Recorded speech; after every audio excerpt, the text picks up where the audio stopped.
everyone. As you know, December will mark our 1-year anniversary since we voted in the TWU. It's been a really great, exciting year.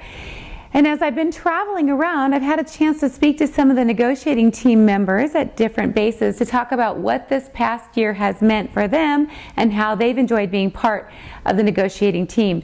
In Fort Lauderdale, I had a chance to talk to Andrea Farwell on the beach, and this is what she had to say. So it's been about 7 months, I think, since I met you and we started on the NT. How have you found it to be since you started? Is it different than you thought? Oh, absolutely. When I first started on the NT, I thought, well, I'm just going to be kind of a consultant to the writing process. You know, I thought I was going to be witnessing sets of attorneys negotiate out our contract for us with our executives. And once I went to the training and learned what I would be doing, that we were actually going to be writing the contract ourselves, it seemed a little overwhelming. But in hindsight, I'm really glad that I was a part of it because I can actually take ownership of this contract. I realize now so clearly that it is definitely not a third party negotiating for us. It is us, Allegiant Air flight attendants, negotiating for ourselves. And looking back and seeing that I've written parts of this contract myself, once we get to ratification, I can look back and feel such a sense of pride and accomplishment and really take ownership of this contract. Absolutely. And you know what I think is the most amazing thing, how much support we've gotten from the TWU, especially the local 556, which is Southwest, as we know, and they've helped us so much getting started, don't you think? Oh, I'm so grateful that they were a part of our organizing and a part of setting up the foundation and training. You look at them and they're such an amazing local and you think, how will we ever get there? It just seems so out of reach because they're so organized and sophisticated and they're a well-run ship. And they have been so instrumental in helping us build the framework and the foundation for our local. And I'm really impressed at how much we've been able to set up in the interim while we're negotiating as far as committees and helping to solve problems and find solutions to things before we even have a contract. And just the structure that they've been able to give us, I'm really grateful that they've been our mentors. I agree, and I'm looking forward to the upcoming months as we continue to negotiate. So thanks for sort of giving me a chance to chat with you. I really appreciate it. I wish we could spend more time on the beach. So, and we'll see you again at negotiations. All right, great. Thanks. Last week we had a great meeting in IWA to talk about all the negotiations and where we were going as a union. And I had a chance to speak to Michael Jenkins. He's the negotiating table team member there in IWA. And he had a chance to talk about why he stepped forward to run for negotiating team. Hey Michael, just wanted to have a little chat with you as we're coming up on our 1-year anniversary since we voted in the union. So we're kind of doing these interviews and I wanted to ask you, when we voted a year ago, how did you vote? I was a no. You were actually a really strong no, weren't you? Yes. So knowing that and voting no, why is it that you put yourself out there to be a negotiating team member? Well, the way I looked at it is with the way the numbers came back, it was a 2/3 to a third yes. And the way it seemed is that all the yes votes were going to have their say and the no votes weren't.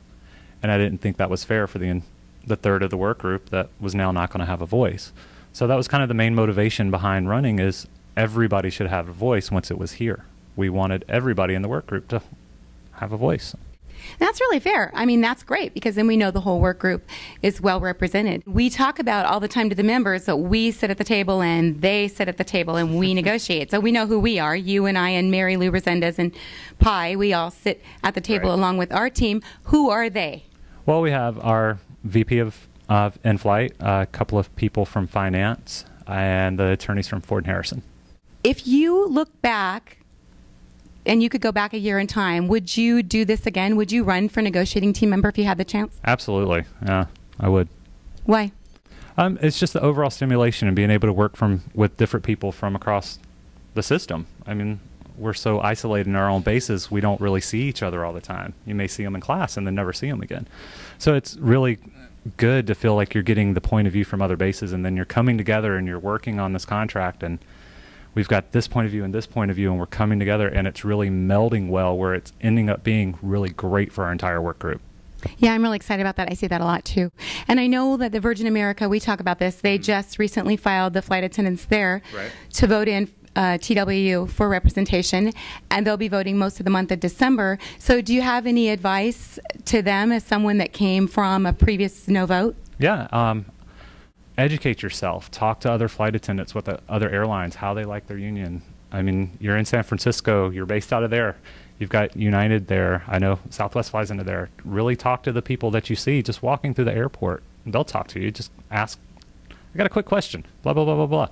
And just really educate yourself. And when it comes down to the actual time to vote, vote what's good for you and your family. And you'll have no hardships either way from that, on whichever way it turns out. That's actually really good advice. So I was thinking, and looking back at the last year, the accomplishments that we have made as a group, what would you say that, if you look back, what accomplishments could you say?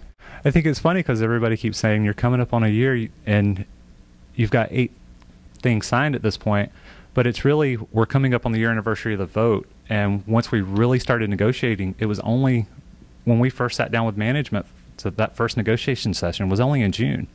So we haven't really been negotiating for a year. It's only been 5 months. So on the average, I think we're doing pretty well above the curve. And with all the things we're already working on and got in place and rolling, it's getting really good. And I can't wait to see in the next couple of weeks when we go back how many we're actually going to be able to sign off. Yeah, I was thinking about that. We have 33 articles. We signed off 8, but we've passed back another 7 more. We've almost talked about half of the articles. So we've come a long way in just a few short months. And we have another negotiating session coming up in just a couple weeks where I'm hoping that we'll push a little harder and get some of those signed. So I will look forward to seeing you then in just a couple weeks at the negotiating table. All right. See you in Vegas. Thanks, Michael and Andrea, for being such great negotiating team members and for taking the time to meet with me in the interview. We will be out and about interviewing the rest of the negotiating team members, so be sure to stay tuned. That's all for now. Bye.